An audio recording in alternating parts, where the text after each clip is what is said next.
I'm Anaka. I play Sarah, sometimes known as Seraphine, but commonly by Sarah. All right, so the first thing we're going to do is we're going to go through those talking head prompts. So let's just go through the first one. I have it in the chat of this In the channel. chat. It says describe your favorite in-session interaction with another character. Why did you It enjoy it? would be convenient if I could view the chat and Yeah, the I know chat you of this can't view the channel. chat. Well, okay. It's a problem. I don't know how to fix it. I don't know. The perm stuff is fucky with an invisible channel. I don't know. Presumably, specifically about chat episode Breath 2 you're referring to. I Is am that what we're talking calling about them? Breath 2, Breaths? but seeing as how this is your first time on Draw Spiel, we could also discuss more general things than just Breath 2. But let's start with the talking head prompts being about Breath 2. How about that? I don't know, my favorite, I do like that time where uh, I was talking with Momentum, and he was being a little rambly, and I told him that he should shut the fuck up or speak up. Choose one of the two. And he was like, "Okay, bitch, I'll shut up." Yeah, do you remember Uh, what was he talking about when he was being all mumbly and you couldn't understand him? Something about some trail markings. And then a separate time when I was like, "Okay, well, that's the most useful thing you've ever said." And he was like, "Okay, don't have to be so rude about it, but thanks." I think his character and my character have a very interesting dynamic where he is very willing to ramble and annoy people. My character is not very tolerant of people she doesn't like, and he is quickly approaching that side in some aspects, at least. Well, I'm excited to see you two blow up and kill each other. That's gonna be I fun. don't know if we're going to be doing that, but we will be having arguments. Yeah, and I even look if you forward to wanted to, I those. wouldn't let you because there's no PvP. Too bad. You But my player agency, I want to attack him. that's what my Director, character would do. it's what my character would do. Describe any of the session's combats and give your thoughts on the difficulty, the objectives, and the purpose of the encounters. We had two main encounters in that, or combat encounters in that session. The first one it was reasonably difficult. I have often have this visceral reaction to my Squisher character taking damage and seeing other characters take damage that would instantly kill my character. But then I remember we're playing Draw Steel and we have those hero tokens that we can just heal at instant speed in response to taking damage. So I think it was first fight was quite reasonably balanced. It was engaging. Um, there were some interesting mechanics going on, particularly with the Raised Dead esque action that took place. Um, and I think it was nice that we got to see what the different characters did. I got to blow up a large crowd of people. Uh, uh, Mr. Shadowstep got to dip around and pop out of nowhere and move all the way across the map and sneak attack people. And then the big boys just started hitting people as expected of them. In the second combat, encounter number two, um, encounter number two felt pretty rigged, presumably because it was. Uh, but it didn't feel bad in any way. I say rigged in a, I don't know, it felt like it was the kind of encounter we were supposed to get RP context from rather than actual combat winning. But it was interesting. We saw some different enemies do different cool things. We did some limit testing. It turns out they were not within our limits. Objective wise, I guess if we're looking at objectives in the first combat, the objective was to stop the guy running away with our books and pages and tomes, and we did that. It felt good to prevent him from doing that. I think that's all I have to say about the combat. So what were you fighting in the first encounter, and where, and why did you go there? We went to the haunted house on the hill with a boy named Gez. I believe that's his name. His Who name's is Gaz. Dez's Gaz, son of Dez. Feel like I'm Mm, butchering his name too. no, that's his name, Uh, Dez. uh, he is a human who is the adopted son of Dez, the orc man that we fought with in the first breath. He's a little on the spectrum, presumably. At least that's what our dungeon masters implied to us. And had some interest about things going on in the house, and it turns out he was correct because the goblins were looking for stuff, particularly some books about that were all written in Elvish, be it Woad Elf or High Elf, and we have yet to ascertain what those books are about other than they are in Elvish. Um, that will be a downtime project to understand these books better. Okay, and what about the second encounter? Where'd you go? Who'd you fight? What was it for? Uh, yeah, so we had returned to town after going to the haunted house on the hill. Um, Notably, this house is not haunted to our knowledge. We returned to town and talked to the barkeep, and she's like, "Where's my wine?" So we started heading out towards where the wine was being shipped from when we encountered Dez again, and he was inspecting some goblin tracks.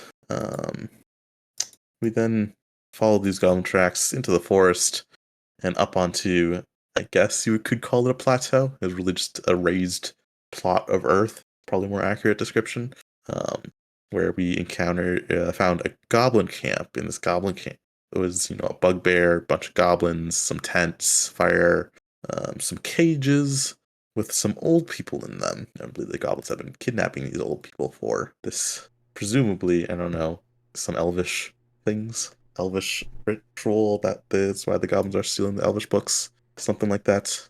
Elves known old.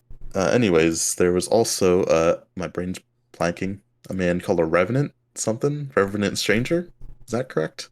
Mm-hmm. Um, he appeared to be like a orc of some kind, but possibly no longer orcish, or possibly like undead in nature, or maybe not undead, but ascended in some way from just being a regular orc. He had some interesting embedded jewels in his head, and we're not exactly sure what the revenants are. Hopefully, get more context on that soon, PM. But we started fighting him, and he seemed very powerful. Our attacks did, as far as we could tell, nothing to him. Well, presumably they did stuff to him, but we never saw any uh, indication of such, and he hurt a lot. Eventually, we had decided that it is time to bail, and we bailed. And at the same time, he said, "Get away from here. We'll stop attacking you, but leave and never come back and take these old people with you." Which seems odd, because he seemed to be leading, or maybe not leading, but commanding the goblins and the bugbears. So I'm not sure why they kidnapped the old people, just released them. Perhaps they had been they have served their use, presumably.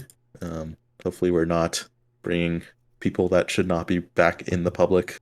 That'd be bad, but we're doing it. Yeah, and so right when we cut off the session was the instant you guys decided to flee, and you were allowed to flee. So in the game, the characters have not had a chance to have any conversations about it yet, because that's where we cut it off. That is something to think about for the next breath. The conversations about, well, I assume a lot of you are going to have a lot of conversations to have. So what are you looking forward to in the next breath? I'm looking forward to talking with my friends, and trying to figure out what's going on. Clearly, there's some orc shenanigans going on, and clearly there's some goblin shenanigans going on. But presumably these old people were used already, and we don't know what for. Hopefully, they're not living bombs that we're releasing back into the public. But that's a very real possibility in some ways. I feel like this may also be a DM frantically writes that down moment. Great idea. But anyways, I'm sure he already has plans for them. But yeah, I look forward to trying to figure out what is going on because clearly we have zero clue about what's going on. The Revenant Stranger said you have no idea what we're messing with, and he's absolutely correct. We have no idea. But finding out is the cool part.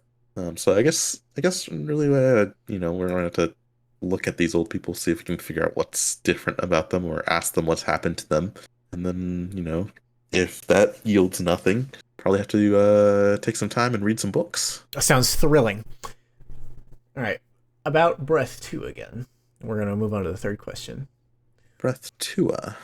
Highlight a character moment you enjoyed for which your character was not the main focus. I don't know. I think is Gallantry's character for life of me. I is blanking. Gorovik.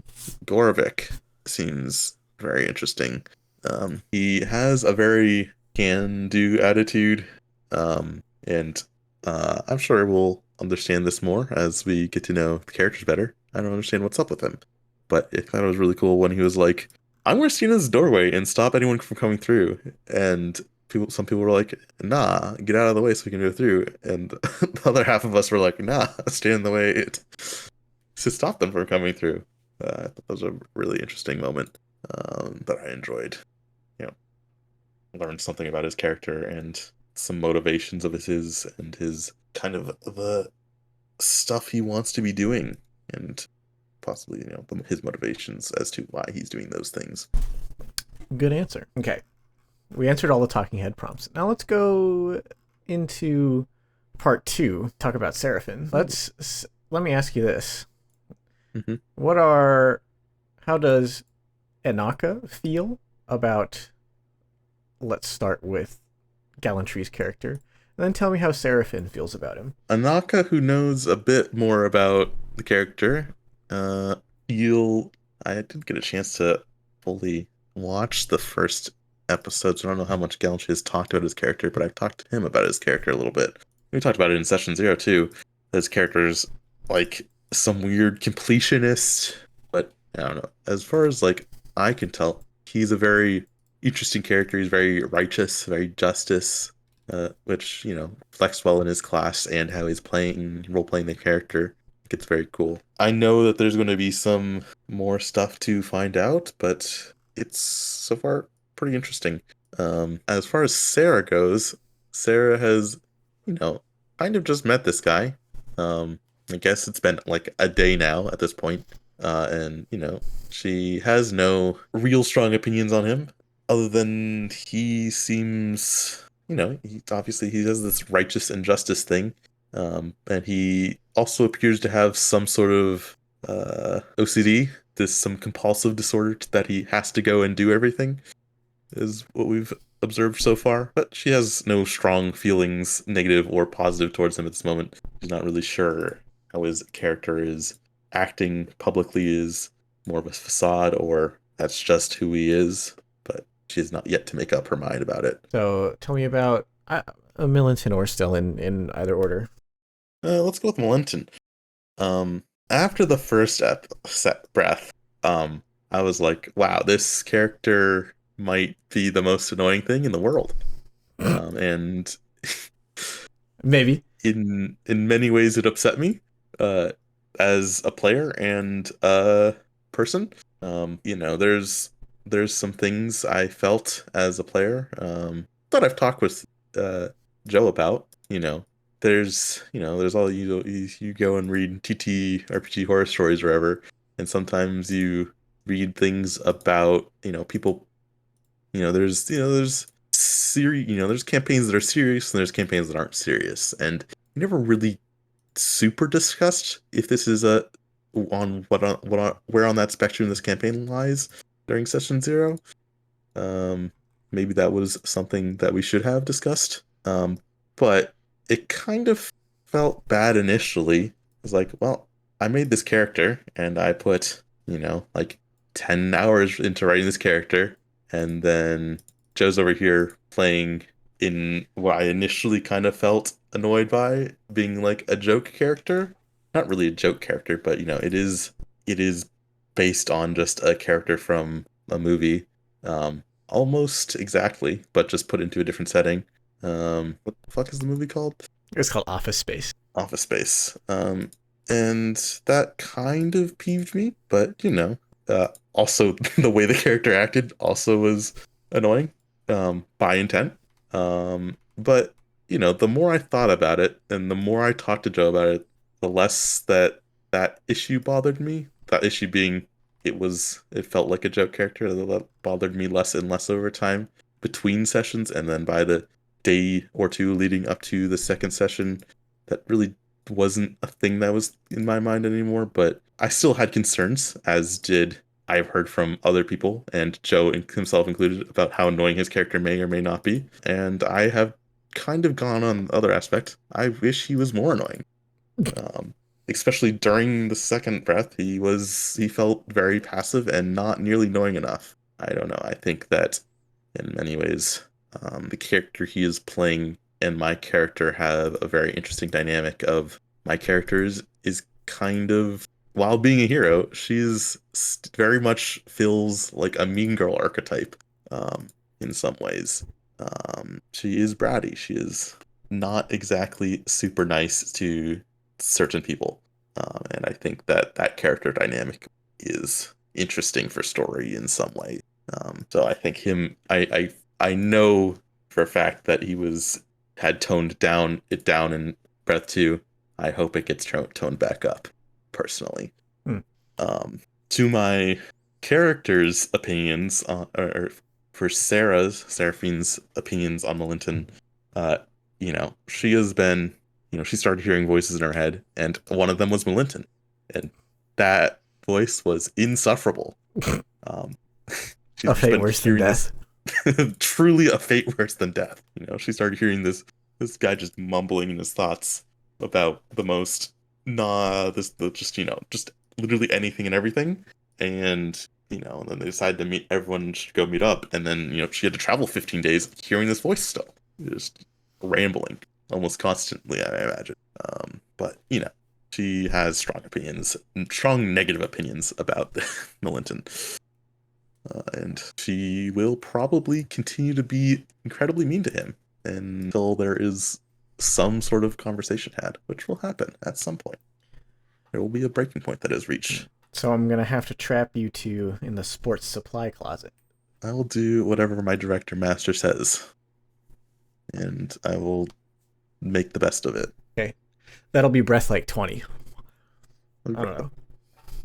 I've got a lot of ideas about how to pair you guys up and send you off on your own little adventures. Interesting. Hopefully, we get to do some of those. Hopefully don't just TPK next episode. Yeah, that'd be tragic. Oh, I don't like the way you said that. It should go without saying that I don't plan to TPK anybody. That's good. Why would I do that? Number one. Number two, that sounds kind of cringe. Well, I guess planning to TPK and TPKing is two different things. You should TPK us if we deserve it, but planning to do so is cringe, as you have said. Oh, actually, a meteorite hits you all and you all die. That's the campaign over. My character. Every day I roll a 1d1 quadrillion, and if it hits a 1, the Earth explodes. Vasloria explodes. Vasloria. Vasloria, any relation to Fazbear? No. Did I just take a bane on every roll ever for saying that? No. It is called Vasloria, not Fazloria. Really? Okay. Apparently I'm deaf and also illiterate. Yeah. That's okay. The name of the continent is not on the map because I didn't know where to put it. Just already so many labels on that map. So I guess you're just supposed to know that it's called Vasloria. Probably in one of the lore docs, I would imagine. It's in a few of them, but that doesn't matter. All right. Last but not least, tell me how you feel and how your character feels about Stellan Shadowstep. He was the first one you saw. He was the first one I interacted with. I walked into this bar, and he was hiding under a table, and I was like, I'm going to go interact with him. And he said, no, I'm not going to interact with you. And as a person that was felt very weird It's like I have later found out that he was apparently in a bad environment IRL, not like hostile, but just in a place he couldn't be communicating properly for a TTRPG or something. I've heard this and feel less bad about it now. But anyways, I don't know. I think his character is don't we have I think seen we've seen the least of this character. We don't really outside of combat, I don't think we've really seen much roleplay on this character. He is kind of just been sneaking in a corner the whole time. Um, and so I guess I have a very, very bland opinion about this character so far because I feel like I know nothing about him other than he's a shadow and he's draw steel halfling or whatever it's called. What are they called? Upholder. Polders, yes. So yeah, I have very little. And he wrecks feeling house. He does some damage. I don't know. He's very fast anyway. He's very fast. Very fast. I also push him further. Very fun. Yeah, what's with this teleporty thing you do? You do a lot of teleport stuff. What is that? So yeah, it is it's a void specialized triggered action, so called subtle relocation. And whenever myself or an ally, up to one ally, either starts their turn, moves, or is force moved, I can teleport them up to a number of squares equal to my reason score at any point during the move. Crazy. And I can spend an essence to double that movement. What's your reason So score? it's interesting. 2 So if you spend an essence, you can teleport people 4 squares. 4 squares. That's crazy. almost their entire, like, I know some boys have some 5 movement on our team. That's like almost doubling their movement. What does that look like in the universe when you do that? I imagine kind of just blipping them out forward, and most of the time it's only 2 squares. They're just kind of like subtly phasing a little bit forward during all of their movement. Or, if they're moving in a direction that I don't want them to move because they're being force moved, they just every so often during their movement of being pushed, they are blipping back towards a different direction. I don't know, it's supposed to be subtle relocation, so it's not some full blink, I imagine. It's just them moving slightly faster or slightly slower, depending on the direction I want them to be moving versus the one they are. Cool. All right. So Seraphin has minimal information on Stellan. How does Anaka feel? Anaka has minimal information on Stellan. Anaka also has minimal information on Stellan. Sarah has probably more strong opinions than Anaka does, because Sarah just did walk in and tried to talk to Stellan, and he was like, "I'm not here. I'm the table. I'm a table." As he's hiding under the table, "You can't see me." And she tried to introduce herself, and he's like, "Nah, get under a table. You're crazy, bitch." And I was like, "Okay, guess I'm crazy." This whole time. Holloway was right. But yeah, thoughts on Holloway too. It's your butler. Holloway is my homie. Been in my household since I was an infant, taking care of me. So that's pretty cool to have him around. I don't know, I love the character so far. I'm interested to see what shenanigans he's up to in the future, but it's definitely interesting to have just like this guy around that is either in some cases helping, in some cases being a nuisance. I look forward to see what the director master Rob does with him. I've got a cork board with the red yarn. That's like that half the session prep. What the fuck does Holloway do? How does Holloway feel? That's half my prep time. True. I have stats on my prep time since I put Obsidian on Steam, and the only thing I use it for is stats on how long I've been preparing. I have 75 hours in Obsidian, and half of that has been Holloway scheming, figuring out when I'm gonna kill him, how I'm gonna kill him, how he's gonna resurrect himself, who he takes out with him. Look forward to all of it. Listener, I have no plans to kill Holloway at the moment. Listener, he's lying. Listener, I'm not. The triangle of truth. Look into my eyes. Listener, does he have his camera on right now? No. Or are you just seeing the Discord call? He does. Here's the triangle of truth is exposed. That's the triangle of truth. I just made it. Did you, or did you see it and make the editor do it? No, I made it. I made a real triangle of truth. Interesting. Okay, so we got all the characters out of the way. Which NPC do you like interacting with the most? On this includes bartender lady. She's all right. She just yells at us and says, "Go find my wine." That's reasonable, and does 20,000 tasks at a single time, as bartenders tend to do. I have no particular strong feelings about her. And then we have Dez. He seems grumbly and he wants to help his community, but it feels like he is particularly being unnecessarily antagonistic towards us, and he doesn't want us to help his community despite wanting to help his community. So that's annoying. I think that makes both me and my character kind of dislike the character.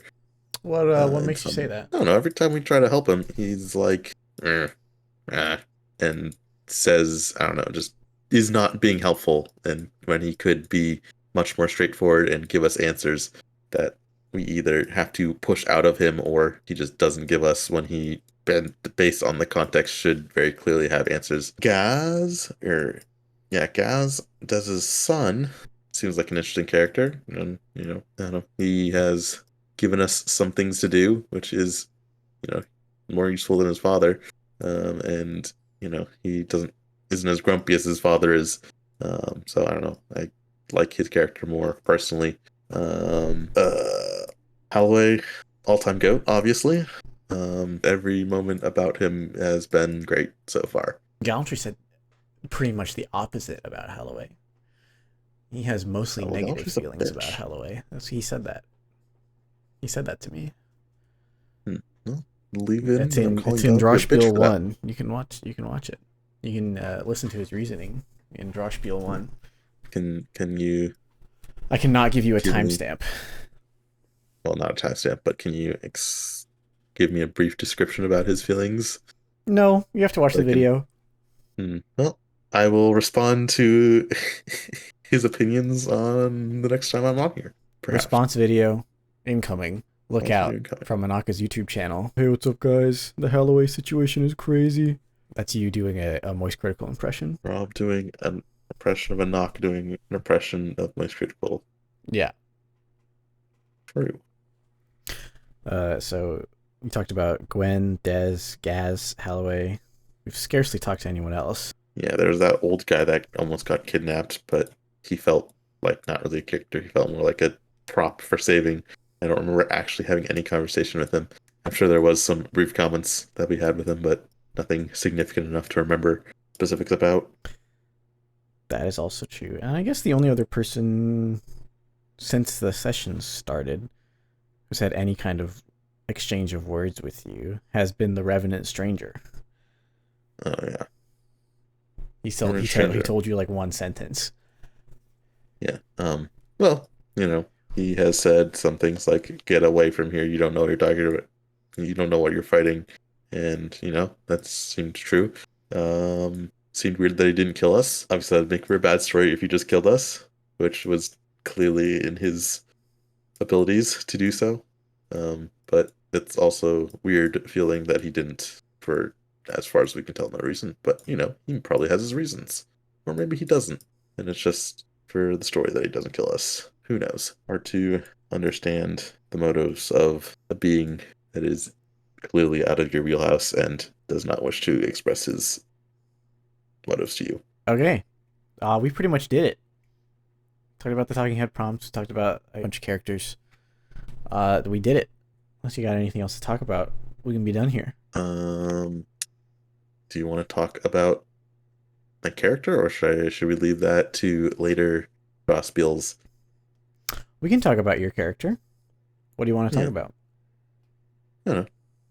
I'd like to hear your opinions on my character as I have written them. Any strong Do feelings you about want? them? Do you want?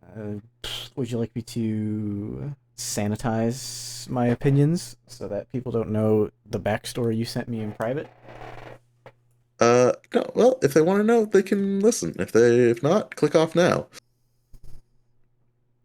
I Okay. think it is cooler, but I also want to have this conversation. So if they want to listen, they can. All right. I'll put up the screen of spoiler warning. Last time we had the screen of DM leakage prevention. Now I'll put up the screen of spoilers. I don't know what it's gonna look like, and I'll like you cut it to however long you want it to be. I don't care. All right. So your character, Seraphin Astle. I like what has been written for her so far. She strikes me as very, or her story up until now strikes me as very Katara in the way that she feels trapped by expectations or limitations put on her from outside herself and has a wish to escape them. And at the same time, kind of has, based on some backstory elements we talked about and picked for each other, or picked, I helped you pick, we collaborated on. Also has some rage problems to work through, perhaps. Can let her anger get the better of her when pushed. Similar to Millenton in that way. That's one of the many reasons I want to lock you two in a storage closet together so that you become friends. I did not recognize this until now, but this is absolutely a truth. They do both have strong feelings. Yeah, so About you two in things, that way are and kind of strongly. two sides of the same coin, whereas Seraphin is quicker to let people know when she dislikes something. Millenton will be a doormat until he explodes, however, is how he's been described to me. Yeah. Whereas Seraphin has the capacity to be much snappier. Absolutely, yeah. That is very apt in description. So look out for that episode. The Locked in the Equipment Shed episode. It's coming. So that is something I do want to explore, and I think it's good and appropriate, both lore wise and story wise, that Sarah is the one with the book of tomes and pages that maybe is going to be her priority for some downtime projects in the future. Maybe not. I don't know how much she cares. There are plans for them. It's not nothing. She is an academic, and there is some fuckery going on that she wants to figure out, and she likes this. Being an academic is one of her interests. Yeah. This is something I forgot to tell you, Anaka, in the breath, but immediately when she opened the book, she knew, like, you can read. People who can read Greek can read modern Greek. Ancient Greek is a different language. Old English, you can read it, but it's crazy. Yeah. It's like Shakespeare shit. Yeah, it's sort of the same situation with the collection of tomes and pages that were put in that bag. It is the same language as the one she knows how to read, but it is in such an ancient style that it's hard to get through. And with what little you just perused, it's also written obtusely, even for the time you think it was written. Yeah, that's interesting. It was like deliberately written to be hard to understand. Elves are particularly long-lived to begin with, so presumably their text changes slower over time. So these things be probably really old. It could be quite old. Yeah. Also for context to the viewer, I don't know. Is there a Rob one-on-one with the camera before the one-on-one? No. I watched enough of Spiel 1 to know that. I said I was gonna do something where I was like, "Welcome to Draw Spiel. We got gallantry," but I didn't do that. I didn't care. Just the video just started immediately on my record button. But anyways, during the we did discover that everyone didn't discover. We were told that the haunted house on the hill, once again, not haunted. Um, Also, notably not on a hill. uh, I feel like that was definitely said during Breath One, but I don't know. Anyways, it's in a not The really a encounter map field. was not on a hill. The non haunted house in the field. Not much of a house either. More of a shack.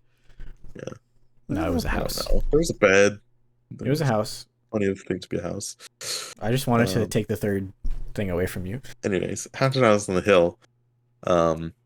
Belonged to Gaz's and Dez's grandmother and mother, respectively, adoptive, both all the way down.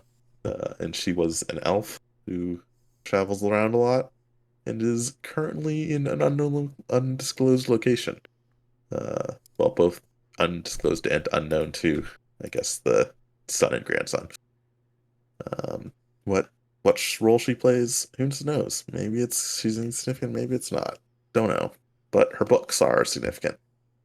So hopefully we figure out what those are about. All right. Did you learn anything about the continent you're on and what kind of phenomena take place on it in Breath 2 that maybe you didn't know before? I feel like this is a pointed question that is pointing past my brain. Did I maybe have a lore dump in the middle of the session telling you about something you all know about? Oh, yes. Yes, yes. Okay, that's an interesting. Calling them phenomenons is an interesting. But anyways, there's this, there's this phrase that we keep hearing, particularly from at least Des. He says, "May common consistency be with you." Is that how he says? Something along those lines. He said, "May calm and constancy guide your path." Okay.